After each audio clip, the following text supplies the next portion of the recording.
Hi, I'm Erin. I am a 41-year-old mother of two, and I am genetically destined to develop early onset Alzheimer's disease due to a rare genetic mutation. Today, I want to talk about an article that came out in the Times about 11 days ago. The title of the article is A Different Type of Dementia is Changing What's Known About Cognitive Decline. And the author, Pam Bellick, is someone I had the chance to meet when we were in Toronto last summer for the family conference with the Dominantly Inherited Alzheimer's Network. I've seen it said that when it comes to dementia, that Alzheimer's causes around 60% of the cases, which leaves another 40% that is caused by other things. And this article introduces something called LATE, which is shorthand for limbic-predominant age-related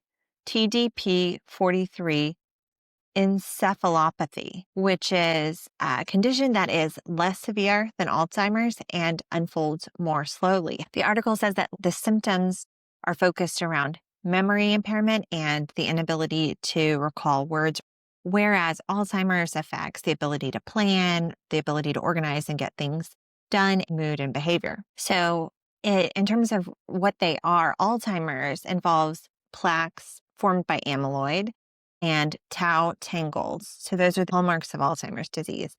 And this article says that late involves accumulations of a different protein called TDP-43. Because the drugs that have been approved, like lecanemab and donanemab, are anti-amyloid drugs, and this is not a condition that relates to amyloid buildup, those drugs are not an appropriate treatment for it.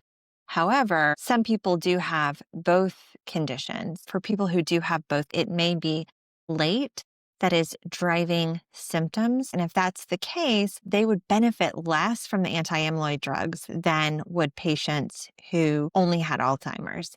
That could explain differences in the effectiveness of those monoclonal antibodies in some people who receive them. The article says that many people who have been diagnosed with Alzheimer's may actually have late. And so as doctors are becoming aware of this, some people's diagnosis may change. There's a clinical trial that involves a drug that is approved in Europe and Asia to treat angina, which is related to blood flow. And what they're hoping is that the drug will help keep the hippocampus in these patients from shrinking and help protect brain tissue.